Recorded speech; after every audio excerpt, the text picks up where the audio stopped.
Good afternoon. This is the regular session for the April Decatur City Board of Education meeting. We are now calling this meeting to order. We're conducting a virtual meeting pursuant to the governor's state of emergency order and to protect the board members, staff, and the public from COVID-19. Jennifer, please call the roll. Donnie Lane.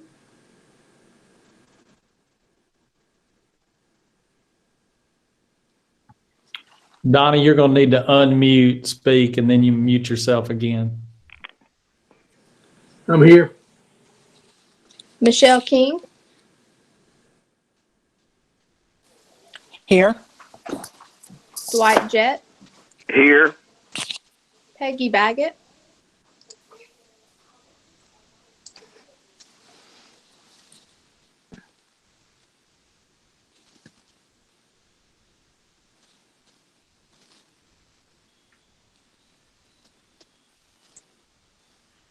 Peggy Baggett.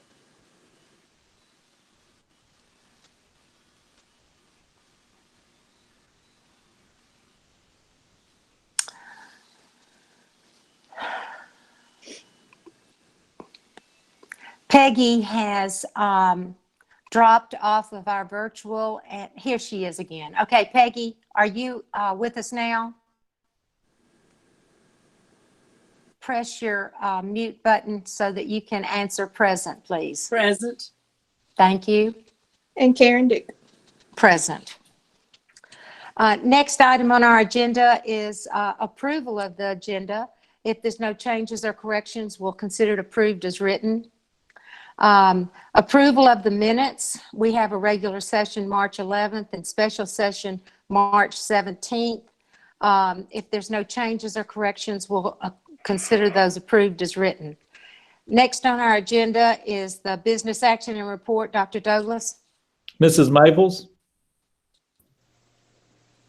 Yes, you have before you the financial statements for the 6 months ended March 31st. The general fund had revenues of $5,965,000, expenditures $7,340,000. Excess expenditures over revenues for the month of March for the general fund was $1,375,000 and an ending fund balance of $24 million. That's about 3.2 months in reserve for the general fund. Also, you have the charts that we do each month. You can see the fund balance is on the downward trend, as is the local revenues that you've got a chart for that also. You can see that we're right where we were in 2018, a little bit below where we were in 2019 for those. Also, you have a financial statement for the child nutrition program for the month of March.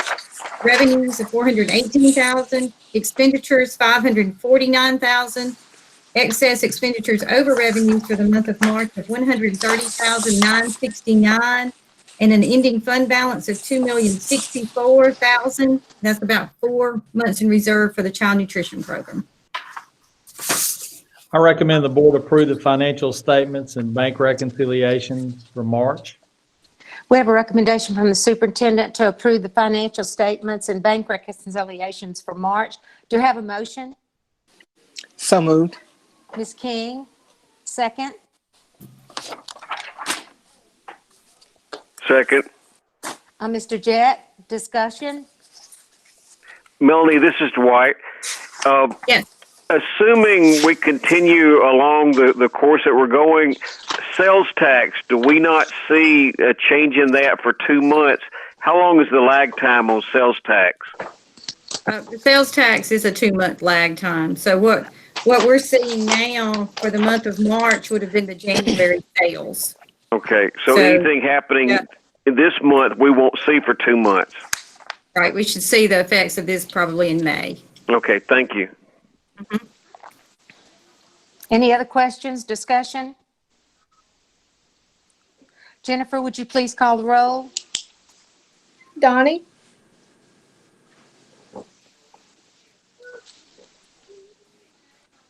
Donnie Lane. Here. Michelle King. Aye. Dwight Jett. Aye. Peggy Baggett, Aye. and Karen Duke. Aye. So we have a unanimous decision on the business action and report financial statements. Dr. Douglas? Mrs. Maples?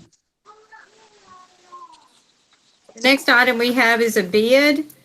This bid is for the floor replacement due to storm damage at Austin Junior High Auxiliary Gym. The bid that meets all the specification is from Dynamic Sports Construction. The base bid is $117,794. I recommend the board approve the bid for Austin Junior High Auxiliary Gym floor replacement. We have a recommendation from the superintendent to approve the bid for Austin Junior High Auxiliary Gym floor replacement. Do I have a motion? So moved. Ms. Baggett, second. Second. Mr. Jett, discussion?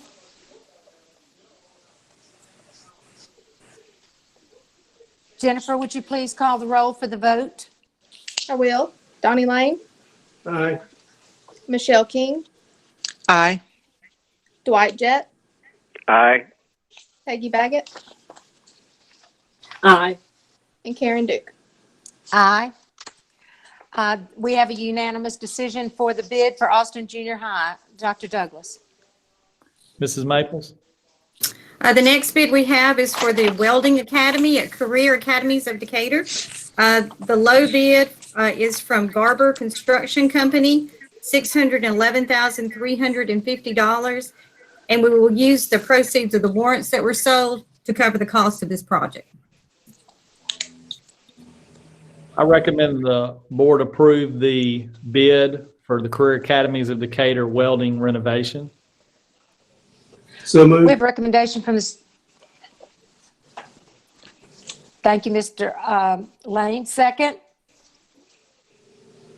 Second. Ms. Baggett, discussion? Jennifer, would you call roll vote? I will. Donnie Lane, Aye. Michelle King, Aye. Dwight Jett, Aye. Peggy Baggett, Aye. and Karen Duke. Aye. We have a unanimous decision on the welding renovation at the Career Academies. Dr. Douglas? Yes, I recommend the board approve the personnel agenda for certified and non-certified personnel. We have a recommendation from the superintendent to approve the certified and non-certified personnel agenda. Do I have a motion?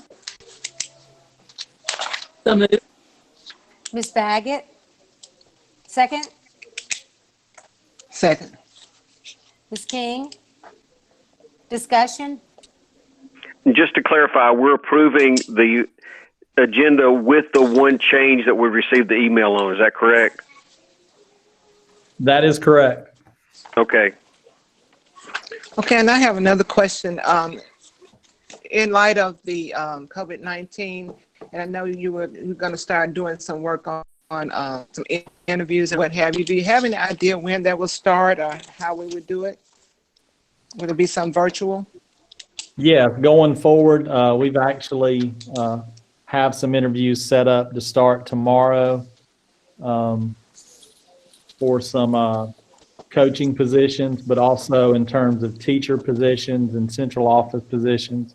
We'll start some interviews tomorrow, but those will be virtually. Okay. Any other discussion or questions?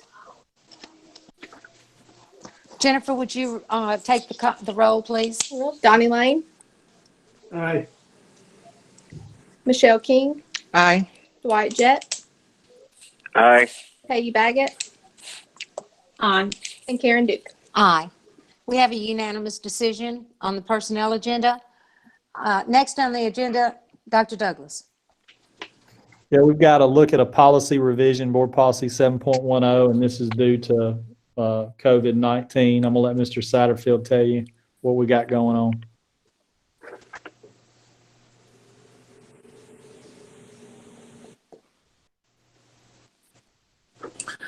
Basically, I'm submitting to you suspension of policy 7.10 as we go into first semester.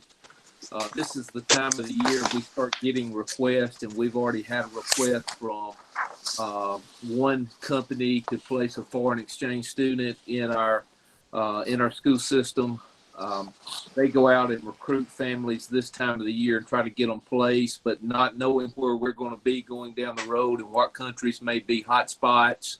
And changing the CVIS monitoring guidelines, I'm suggesting that y'all suspend policy 7.10 for the first semester and allow us to review it as we head into the second semester.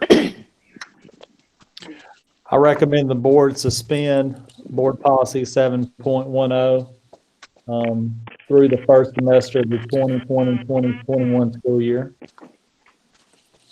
We have a recommendation from the superintendent to suspend policy number 7.10 through the year 2021. Do you have a motion? So moved. Ms. Baggett, second. Second. I think that was Ms. King. Discussion? Do we have any students that are here now that this would affect, or is this only prospective, talking about future students? Mr. Jett, I couldn't make out what you were saying. Are there any current students that this would affect, or does this only affect prospective students? Any current student that is still in the U.S. and enrolled in our school system, it would not affect. I know in our withdrawals, we've had one that has returned to their home country. I have requested, or be requesting from the principals this week, a list of foreign exchange students that have not withdrawn already to make sure they don't get into next year rollover. Okay, so if they're a foreign exchange student, we would not have them back next fall. Yes, the J visa that they're used is only good for 1 year, and it does not apply to senior status. We only take students in 9 through 11th, so they're for a specific time frame, and once those are complete, it's up. We don't do like the colleges and track them through CVIS and things like that. That's the reason we only take a certain visa. And I know I've already gotten some correspondence with the State Department and CVIS, who does tracking, and there are going to be some guidelines changing. Therefore, I just recommend that we hold it to see what those are and see where the hot spots develop. But everyone that is already with us and still with their host home will be completing through the end of this year, and then we'll withdraw them after grades are posted on May 22nd. Okay. Thank you. Any other questions? I don't have any questions related to that, Karen, but I do want to make a statement before we close the board. Okay. Okay, let's go ahead and vote on this, and then we will. Okay. Okay, so we have a motion and a second to suspend policy 7.10 for the year 2021. Jennifer, would you please call the roll for the vote? Donnie Lane, Aye. Michelle King, Aye. Dwight Jett, Aye. Peggy Baggett, Aye. and Karen Duke. Aye. That concludes our agenda. Dr. Douglas, was there anything that you wanted to say? And I know Ms. King wanted to mention something. I'll let Ms. King go first. Okay. Okay. All I wanted to do is just thank everyone for the work and the diligence, the tenacity, all the teachers, principals, and whoever had a play in getting all of the work distributed out to the children, the packets that went out. And I understand that there was a short length of time that they had to get those packets out. And then we got a text the other day, I think it was 98% of the packets went out, and there was some that was still that was going to be mailed out that night. I just want to say thank you to those principals and to teachers. I believe that the parents are starting to really be more appreciative of our teachers after having to spend the type of time with the children. You know, a lot of times they really don't know what's entailed with teaching. So I just wanted to say thank you to all of them. I'd like to piggyback on that, Michelle, if I can. Sure. There's so many people in our system that have just stepped up, and our superintendent's done a great job, Michael. Thank you so much for leading all our people in the system. But there's so many people that need a pat on the back and a huge thank you. And so I Absolutely. hesitate to mention, Well- one thing that I've been so excited about is to see our children get their lunches. So that was something that was very important to me, and I'm just so appreciative of the ladies and the men that have made that happen. And thank you, Dr. Douglas, for leading that and making that happen. And I agree Yes, with you, Duke. Karen. There's so many, as you just said, there's so many people involved in it. And this system as a whole has done a phenomenal job in making sure that our children got what they needed. I agree. I think everything is has, from the public response, everything has gone well. But I know it's been a difficult road. Ms. Duke, Yes, sir. tying in with that, I wanted to tell the board, I saw a parade that was conducted about 2 or 3 weeks ago by West Decatur, going through the community. They had a lot of cars decorated, and they've got on their sign, it says, "Miss you." And I know other schools have similar messages, but I personally saw the parade. That kind of touched me to think that the teachers and the faculty and the staff, they cared enough to go out in the community to show the people that they do care and that they do miss them. So kind of want to echo what Miss King said.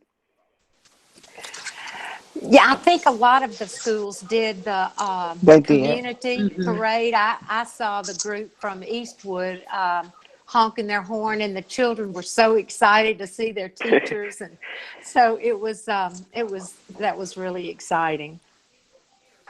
Right. It was several of the schools did. Some didn't, but a lot of them did do it.